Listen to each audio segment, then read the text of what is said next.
तो दोस्तों, आज हम जेम्स वॉन द्वारा निर्मित अमेरिकी हॉरर फिल्म सालेम्स लॉट मूवी का डीप एक्सप्लेनेशन करेंगे। कहानी की शुरुआत एक युवा अमीर व्यक्ति से होती है जो हाल ही में शहर में आया है, जिसका नाम रिचर्ड स्ट्रेकर है, और एक डिलीवरी कंपनी से कहता है कि उसकी एक डिलीवरी उसी रात उसके तहखाने में की जाए। हालांकि डिलीवरी कंपनी के मालिक, जिसका नाम स्नो है, उसको शक होता है, लेकिन दी गई मोटी रकम के कारण वह सहमत हो जाता है। रात में मालिक अपने सहायक के साथ एक भारी भरकम बॉक्स लेकर उस अमीर व्यक्ति के घर के तहखाने में पहुंचा। तहखाना में बहुत अंधेरा था और गलती से उन्होंने बॉक्स गिरा दिया, जिससे उसमें से मिट्टी गिरने लगी। तभी स्नो को एक आवाज सुनाई देती है जो उसे पास आने के लिए बुला रही होती है, लेकिन हैंक स्नो को रोक लेता है और वे दोनों वहां से तहखाना छोड़कर भाग जाते हैं, और यह कदम उन दोनों के जीवन की रक्षा कर जाता है। फिर हम बेन मायर्स को देखते हैं, जो कभी एक ऑथर था, और वो अपने कार में बैठकर दूर से ही मास्टन हाउस को देख रहा था। तभी टाउन के शरीफ आकर उनसे पूछते हैं कि कौन हो भाई और यहाँ क्या कर रहे हो। वो बताता है कि जब मैं छोटा था तो यहीं रहता था और आज लौटा हूँ। फिर थोड़े से बातचीत के बाद बेन अपनी कार को लेकर जेरूसलम लॉट में घुस जाता है। अब बेन को रहने के लिए एक जगह रेंट पे चाहिए थी, इसलिए वो एक रियल स्टेट ऑफिस में जाता है। वहां की सेक्रेटरी, जिसका नाम सुजन होता है, वह बेन का ही बुक पढ़ रही होती है, लेकिन वो बेन को पहचान नहीं पाती। जब उसे पता चलता है कि बेन ही उस बुक का लेखक है, तो वो बहुत ज्यादा एम्बैरस फील करती है। बेन यहाँ उससे मास्टन हाउस के बारे में पूछता है, और तभी हमें पता चलता है कि पिछले 40 साल से ये घर खाली पड़ा है और अभी रिचर्ड स्ट्रेकर ने खरीदा है। सुजन बेन को या मिलर का एड्रेस बताती है और बेन भी वहीं रहने चला जाता है। फिर मॉर्निंग का सीन दिखाया जाता है, जहां हम स्टैनली एलिमेंट्री स्कूल में 3 बच्चों से मिलते हैं, जहां राल्फ, मार्क और डैनी तीनों लड़के मैजिक ट्रिक खेल रहे होते हैं। तभी एक लड़का आकर मार्क को एक हार्ड पंच मारता है, जिससे मार्क जमीन पे गिर जाता है, लेकिन मार्क इतना कमजोर नहीं है, बल्कि वह उठ खड़ा होता है और रिची को उल्टा धक्का देता है और उसे मजा चखाता है। तभी हमें पता चलता है कि मार्क हार मानने वालों में से तो नहीं है, और वो मुसीबत के समय भागने वालों में से भी नहीं है। यहाँ हम स्कूल टीचर ब्रूस से मिलते हैं। फिर हम तीनों बच्चों को घर जाते हुए देखते हैं, और रिचर्ड स्ट्रेकर अपनी दुकान से इन तीनों बच्चों को देख लेता है और वह अपने दिमाग में कुछ बुरा सोच रहा होता है। फिर लाइब्रेरी में हम बेन को मास्टन हाउस के बारे में रिसर्च करते हुए पाते हैं, और शायद वो इसी के ऊपर कोई बुक लिख रहा होता है। तभी वहां सूजन आती है। फिर सूजन बेन को मूवी के लिए इनवाइट करती है। अगले सीन में हम देखते हैं कि मार्क बहुत बड़ा हॉरर फैन है और उसके कमरे में तरह तरह के स्टैच्यूज और बुक्स रखे हैं। यहाँ उसके 2 दोस्त राल्फ और डानी भी उसकी चीजों को देख के बहुत एक्साइटेड हो जाते हैं। तभी शाम होने लगती है और वो दोनों भाई राल्फ और डानी मार्क के घर से निकल पड़ते हैं। उसी शाम सूजन और बेन मूवी के लिए ऐसी जगह जाते हैं जहां सारे लोग अपने साथी के साथ बैठकर सामने रखे बड़े से वाइट स्क्रीन पे मूवी देखते हैं। फिर दोनों साथ बैठते हैं और अपने लाइफ के बारे में बातें करने लगते हैं। फिर उसी शाम मार्क और राल्फ घर लौट रहे थे, तभी रिचर्ड के स्ट्रेकर अपनी कार से उनके पास से गुजरा और उन्हें घर छोड़ने की पेशकश की, जिसे लड़कों ने मना कर दिया। जंगल के रास्ते पर चलते हुए अचानक एक परछाई ने राल्फ को उठा लिया और डैनी उसे ढूंढते रह गया। रिचर्ड स्ट्रेकर वास्तव में एक पिशाच का साथी है और उसने बच्चे को पिशाच के लिए बलिदान के रूप में पेश किया। अगली रात बड़ा भाई यानी डैनी जंगल में अपने छोटे भाई की खोज में गया। उसने अपने भाई की बांसुरी पाई, लेकिन तभी पास के झूले ने खुद ही उठना शुरू कर दिया। जब डैनी वहां देखता है तो अचानक डैनी पर कोई हमला कर देता है। डॉक्टर ने उसे एनीमिया बताया गया, लेकिन अस्पताल में उसका बेटा डैनी रक्त की थैली को फाड़कर उसका खून पीने लगता है और बाद में वह मर जाता है। अगले दिन फादर डैनी की लाश को दफनाने की तैयारी करते हैं और हम माइक नाम के एक लड़के को कब्र खोदते हुए देखते हैं। वो राइट्स के दौरान पेड़ के नीचे बैठे बैठे सो गया था और उसकी आंख सीधे रात को खुलती है। डैनी के कब्र को दफनाने की जिम्मेदारी उसे ही दी गई थी, इसलिए वो जल्दी जल्दी अपना काम करने लगता है। वो 2-3 बार कब्र पर मिट्टी डालता है, लेकिन अचानक कब्र में से उसे डैनी की आवाज सुनाई देती है। डैनी उसे कब्र खोलने को कह रहा था। माइक भागकर कब्र खोलता है और वह देखता है कि डैनी मरा पड़ा है। उसे लगता है कि उसको शायद किसी तरह की गलतफहमी हुई होगी और वह वापस अपने काम में लग जाता है, लेकिन तभी डैनी कब्र से निकल के माइक पे हमला कर देता है। यानी कि डैनी भी अब वैम्पायर बन चुका था। अब शाम को मैट बार में जाता है, जहां वो कॉर्नर में मैक को बैठा हुआ पाता है, जो कि कमजोर दिख रहा था। इसीलिए मैट उससे कहता है कि आज तुम मेरे घर रहना और कल सुबह मैं तुम्हें डॉक्टर के पास ले जाऊंगा। मैट के घर आ जाता है, लेकिन यहां मैट उसके गर्दन पे 2 बाइट निशान भी देखता है। इससे मैट को शक होने लगता है, लेकिन वो यहां कुछ रिएक्ट नहीं करता, बल्कि चुपचाप पास के विंडो को बंद कर देता है। और कुछ देर बाद मैट जब अपने रूम में परेशान होकर घूम रहा होता है, तभी उसके ऊपर से किसी के लेट मी इन बोलने की आवाज आती है। मैट डर के बाहर जाता है और देखता है कि खिड़की से कोई तो अंदर जा रहा है, जिसके पैर हवा में तैर रहे होते हैं। ऐसे में वह सीधे बेन से मिलने जाता है, जिसके साथ सूजन भी होती है, और फिर सारे लोग मिलके माइक के पास जाते हैं। और माइक बेड पे ही पड़ा था, लेकिन वह मर चुका था और उसके गले में कोई निशान नहीं होता। फिर मैट कहता है कि जब एक मुर्दा पिचाश बनता है तो गले के निशान गायब हो जाते हैं, और एक वैम्पायर बनने की जो प्रक्रिया है वो कुछ मिनट से लेके कुछ दिन तक ही हो सकती है। अगले सीन में हम देखते हैं कि मार्क रात को अपने कमरे में सो रहा होता है कि तभी उसे विंडो पे किसी के नॉक करने की आवाज सुनाई देती है। हम देखते हैं कि वो तो डैनी है और वो कोई भूत जैसा दिख रहा है। मार्क जल्दी जाकर खिड़की बंद कर देता है, लेकिन डैनी दूसरी खिड़की पे आ जाता है और लेट मी इन ऐसा बोलता है। अब मार्क हिप्नोटाइज होकर खिड़की खोल देता है। फिर डैनी धीरे धीरे अंदर आने लगता है और तभी मार्क जग जाता है और वह एक क्रॉस से हमला कर देता है, जिससे डैनी डर के कारण वहां से चला जाता है। अब मार्क प्रॉमिस करता है कि वह डैनी को इस शाप से आजाद करके रहेगा, और इसलिए वो उसी रात अपनी नोटबुक में सारी इंफॉर्मेशन नोट करने लगता है जो उसे पिचाश के बारे में पता थी। इनफैक्ट मार्क इतना स्मार्ट था कि उसे पता था कि डैनी ने किसी बोरलो का नाम लिया था, यानी कि वैम्पायर का जो हेड है वह बोरलो ही है, यानी कि उसे बोरलो को मारना पड़ेगा। इधर टीचर मैट भी अपने तरीके से वैम्पायर के बारे में रिसर्च कर रहा होता है कि तभी वैम्पायर माइक वहां आ जाता है। माइक तो पहले ही मैट के घर में इनवाइट ही था, इसीलिए वह लेट मी इन नहीं बोलता, लेकिन तभी मैट उसे एक होली क्रॉस दिखाता है, जिससे वो डर के पीछे चला जाता है। वो जोर से कहता है कि मैं अपने इनविटेशन को वापस लेता हूं, तुम मेरे घर से निकल जाओ। और ऐसा कहते ही माइक वहां से चले जाने पे मजबूर हो जाता है। अगले दिन नर्स डॉक्टर से आके कहती है कि डैनी की मां भी कल रात मृत पाई गई और उन्हें फिलहाल एक मॉर्चरी में रखा गया है। डॉक्टर इससे परेशान होकर पूछती है कि माइक का शरीर कहाँ है, और जब ये लोग माइक के शरीर को खोजने जाते हैं तो माइक का शरीर हॉस्पिटल से गायब था। फिर डॉक्टर मैट के घर आती हैं तो वो देखती हैं कि मैट जमीन पर पड़ा हुआ है, क्योंकि पिछली रात उस पर हमला हुआ था।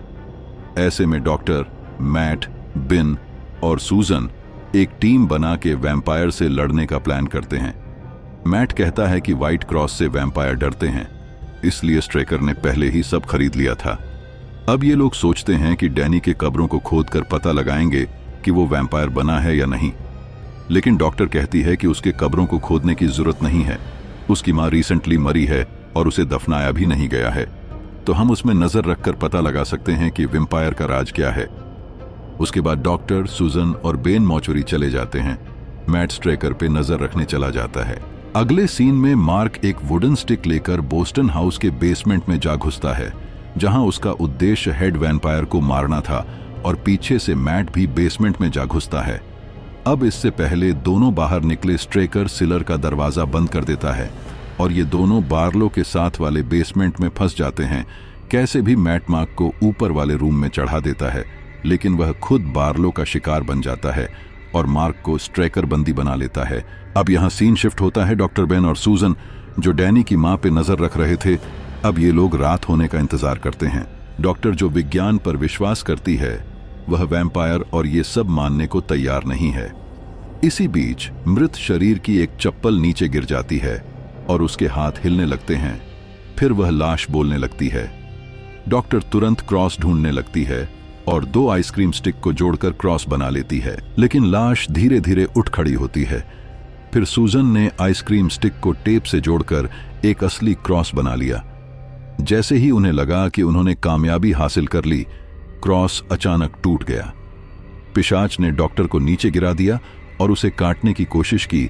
डॉक्टर ने सर्जरी के चाकू से पिशाच पर वार किया, लेकिन पिशाच पर कोई असर नहीं हुआ। तब सूजन ने क्रॉस को पिशाच के ऊपर रख दिया और वह तुरंत जलकर राख हो गई। डॉक्टर ने खुद को रेबीज का इंजेक्शन लगाया ताकि वह पिशाच न बने। फिर वे मैट की तलाश में निकले, लेकिन इस बीच मैट के घर की छत पर बहुत सारे पिशाच जमा हो गए थे। अगले सुबह मार्क को हम उल्टा लटका हुआ देखते हैं। वह जैसे तैसे खुद को बचाने में कामयाब हो जाता है और बाद में रिचर्ड स्ट्रेकर को एक लोहे की छड़ी से मार देता है। फिर वे सभी चर्च में पादरी से मदद लेने गए, लेकिन पादरी उनकी बातों पर विश्वास नहीं कर रहा था।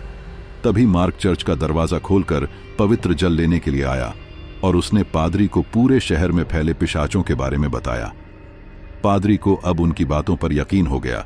फिर सभी लोग मिलकर रिचर्ड स्ट्रेकर के महल में गए और वहां तहखाने में पिशाचों की तलाश की। वहां मैट, जो अब पिशाच बन चुका था, वह उन पर हमला कर देता है। जैसे ही मैट ने मार्क को गिरा दिया, पादरी और बेन तहखाने का दरवाजा तोड़कर अंदर घुसे और सूरज की रोशनी मैट पर पड़ते ही वह जलने लगा। फिर मार्क ने उसके दिल में लकड़ी का खूंटा घोंप दिया और उसे खत्म कर दिया। इसके बाद वे लोग दो हिस्सों में बंट गए। बेन और सूजन की मां को ढूंढने गए, जबकि मार्क और पादरी मार्क के घर गए। सूजन की मां पहले ही पिशाचों की दासी बन चुकी थी और एक पिशाच सूजन को काट लेता है। दूसरी तरफ मार्क के पिता पिशाचों की बातों पर विश्वास नहीं कर रहे थे। दरवाजे पर दस्तक सुनते ही उन्होंने दरवाजा खोल दिया और अगले ही पल पिशाच ने उसकी मां को मार डाला। पादरी ने क्रॉस उठाया, लेकिन बोरलो पिशाच को इससे कोई डर नहीं हुआ और उसने क्रॉस को बुझा दिया। मार्क जंगल में एक पेड़ पर चढ़ गया। वहां एक घर था, अब वह पिशाचों से घिरा हुआ था। अगली सुबह बेन सूजन को लेकर चर्च में पहुंचा।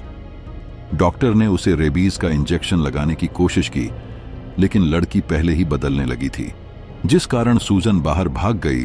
बेन भी उसके पीछे चला जाता है, लेकिन बाहर शहर की सड़कों और इमारतों पर सैकड़ों पिशाचों का कब्जा था। फिर डॉक्टर ने उसे खूंटा फेंक कर दिया और वह पिशाचों से लड़ने के बाद चर्च के अंदर आता है। अगले दिन बेन और डॉक्टर ने मार्क के घर जाकर उसकी तलाश की, लेकिन वहां केवल कुछ लाशें मिलीं। तब उन्होंने देखा कि मार्क पिशाचों से बदला लेने के लिए निकल पड़ा है। वह पिशाचों के पुराने ठिकाने, एक प्राचीन दुकान पर पहुंचा। वहां उसका सामना डैनी से हुआ, जो अब पिशाच बन चुका था। मार्क ने खूंटा उसके दिल में घोंप दिया, जिस कारण डैनी मर जाता है। तभी बेन और डॉक्टर वहां आते हैं। बेन मार्क को बोलता है कि रात होने से पहले हमें यहां से निकलना चाहिए। तभी मार्क मना कर देता है, क्योंकि मार्क को पता होता है कि अगर सारे वैम्पायर को नहीं मारा तो वह सारी दुनिया में फैल जाएंगे। लेकिन सवाल यह था कि इतने सारे पिशाच आखिर छिपे कहां हैं। फिर ये लोग शहर के एक खुले थिएटर में जाते हैं। वहां सैकड़ों कारें खड़ी थीं और वहां पिशाचों का झुंड छिपा हुआ था। बेन एक कार के पास पहुंचा, कार की चाबी निकाली, फिर डिक्की खोली और देखा कि उसकी गर्लफ्रेंड सूजन सचमुच वहां छिपी हुई थी। तभी डॉक्टर ने उसे मारने की तैयारी की, लेकिन अगले ही पल डॉक्टर को एक राइफल की गोली से उड़ा दिया गया। गोली चलाने वाली थी सूजन की मां, जो अब पिशाचों की नई दासी बन चुकी थी। अब वे सभी चारों तरफ बिखर कर सूजन की मां के हमले से बचने की कोशिश कर रहे थे। समय बीतता गया और सूरज धीरे धीरे डूबने लगा। वहीं कार के अंदर छिपे पिशाच भी धीरे धीरे बाहर आने लगे। अब स्थिति सच में खराब हो गई थी। अगर ऐसा ही चलता रहा तो वे जल्द ही पिशाचों से घिर जाएंगे। जब वे इस छायादार जगह से बाहर निकलने की सोच रहे थे, तभी बेन को पिशाच ने जमीन पर पटक दिया। दूर खड़ा मार्क नहीं जानता था कि कैसे मदद की जाए, लेकिन जब उसने ऊपर एक बड़ा होर्डिंग देखा तो उसे कुछ सूझा। जैसे ही बेन पर पिशाचों का हमला होने वाला था, छोटे लड़के ने एक कार स्टार्ट की और कार को चलाकर बड़े होर्डिंग के खंभों पर दे मारा। खंभे टूटते ही होर्डिंग गिर गई और इससे सूरज की रोशनी पूरे इलाके में फैल गई। सभी पिशाच जो रोशनी में आए जलकर खाक हो गए और बेन की जान बच गई। लेकिन उनका पीछा कर रही सूजन की मां अभी भी उसे नहीं छोड़ रही थी। लेकिन अगले ही पल मार्क ने कार चलाकर उसे उड़ा दिया। इसके बाद उन्होंने पिशाच हेड को ढूंढ निकाला, जिसमें एक बड़ा ताबूत रखा था। वे ताबूत को ट्रक से खींचकर बाहर लाए और उसे खोलने की कोशिश करने लगे, लेकिन लाख कोशिशों के बावजूद ताबूत खुल नहीं सका। जैसे ही बेन औजार लाने के लिए दौड़ा, सूरज धीरे धीरे डूब गया और रोशनी पूरी तरह से गायब हो गई। बेन औजार लेकर आया और उन्होंने मिलकर ताबूत को थोड़ी सी दरार तक खोल दिया, लेकिन तब तक सूरज पूरी तरह से डूब चुका था। जैसे ही वे हथियार लेकर ताबूत खोलने की तैयारी कर रहे थे, अचानक एक तेज धमाका हुआ और वे 800 मीटर दूर जा गिरे। वे तेजी से एक होटल में छिपने के लिए दौड़े और खिड़की की दरार से बाहर झांकने लगे। तभी सूजन, जो बेन की पुरानी गर्लफ्रेंड थी, बेन को मारने के लिए पूरी तरह तैयार थी। दूसरी ओर जब मार्क जमीन से उठा तो उसने देखा कि पिशाच बोरलो उसके पीछे छत पर खड़ा है। मार्क डर के मारे भागता हुआ कार के मलबे में जाके छिप जाता है। अंदर सूजन बेन के ऊपर हावी हो रही थी। बेन को कई बार उसे मारने का मौका मिला, लेकिन वह ऐसा नहीं कर सका। आखिरकार उसने हिम्मत जुटाकर लकड़ी का खूंटा उसकी छाती में घोंप दिया, जिससे सूजन को शांति मिल गई। इस बीच मार्क पिशाच बोरलो के हमले से बचने के लिए होर्डिंग के नीचे छिपा था। अंधेरा हो गया था, इसलिए उसने कार की हेडलाइट्स ऑन कर दी, लेकिन इससे पिशाच बोरलो को उसकी लोकेशन का पता चल गया। बोरलो की एक ताकतवर सफेद हाथ बार बार होर्डिंग से कार में घुस रहा था। आखिरकार मार्क बोरलो के हाथों पकड़ा गया। पिशाच बोरलो का चेहरा अब और भी डरावना हो गया था और वह मार्क को मारने ही वाला था कि बेन ने खूंटा उठाकर बोरलो के सिर में घोंप दिया और बाद में फिर से स्टिक से उसे मार दिया, जिससे वह पूरी तरह से मर गया। वे दोनों उस खतरनाक जगह से चले जाते हैं।